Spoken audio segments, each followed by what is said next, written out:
रात के 12 बजे जब पूरा गांव सो रहा था, तब अचानक एक औरत के रोने की आवाज आई। लेकिन जब उसका चेहरा दिखा, तो सबकी रूह कांप गई। ये बात है एक छोटे से गांव की। गांव इतना शांत था कि रात होते ही हर घर के दिए बुझ जाते और लोग गहरी नींद में सो जाते। उस गांव में रहमान नाम का एक आदमी रहता था। रहमान बहुत सीधा और मेहनती इंसान था। दिन भर मजदूरी करता और शाम को घर आकर अपनी बुजुर्ग माँ के साथ वक्त गुजारता। एक रात रहमान काम से बहुत थककर जल्दी सो गया। रात धीरे धीरे गहरी होती गई। हवा चल रही थी, पेड़ के पत्ते हल्की आवाज कर रहे थे और गांव पर एक अजीब सा सन्नाटा छाया हुआ था। अचानक रहमान को एक रोने की आवाज सुनाई दी। पहले तो उसने सोचा शायद सपना होगा, लेकिन कुछ ही पल बाद फिर से वही आवाज सुनाई दी। कोई औरत बहुत दर्द के साथ रो रही थी। रहमान की नींद पूरी तरह खुल गई। उसने उठकर खिड़की से बाहर देखा। दूर गली के कोने पर एक औरत सफेद कपड़ों में बैठी हुई नजर आई। वो अपना चेहरा हाथों में छुपाकर जोर जोर से रो रही थी। रहमान के दिल में डर भी था और अजीब सी क्यूरियोसिटी भी। उसने सोचा, इस वक्त रात के 12 बजे कोई औरत यहां अकेली क्यों रो रही है? रहमान कुछ देर तक सोचता रहा। फिर उसे अपनी माँ की बात याद आई। उसकी माँ हमेशा कहती थी, बेटा, अगर कभी किसी को तकलीफ में देखो तो उसकी मदद जरूर करना। रहमान ने हिम्मत की। वो धीरे धीरे घर से बाहर निकला। रात का अंधेरा और गहरा हो चुका था। जब रहमान उस औरत के पास पहुंचा तो उसने धीरे से पूछा, बहन, आप क्यों रो रही हो? लेकिन औरत ने कोई जवाब नहीं दिया। वो बस रोती रही। रहमान ने फिर पूछा, आपको क्या हुआ है? क्या मैं मदद कर सकता हूं? इस बार औरत ने धीरे धीरे अपना चेहरा ऊपर उठाया। रहमान का दिल जोर से धड़कने लगा।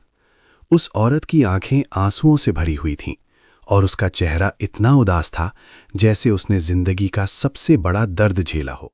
औरत ने धीरे से कहा, तुम मेरी मदद नहीं कर सकते। रहमान ने कहा, कोशिश तो कर सकता हूं।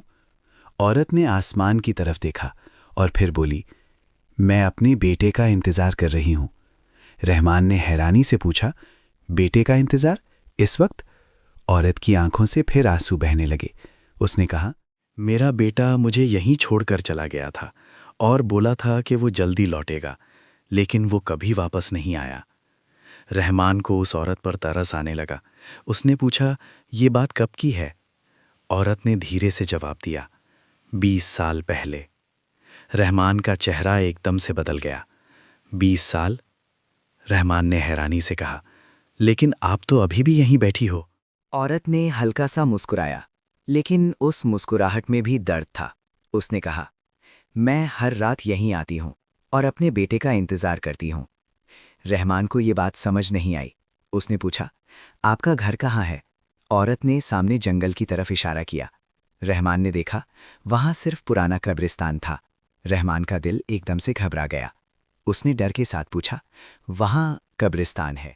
औरत ने धीरे से कहा, हाँ, वही मेरा घर है। ये सुनते ही रहमान के रोंगटे खड़े हो गए। उसने ध्यान से उस औरत को देखा। अचानक हवा तेज चलने लगी और उस औरत का चेहरा धीरे धीरे धुंधला होने लगा। रहमान घबरा गया। उसने पूछा, आप कौन हो?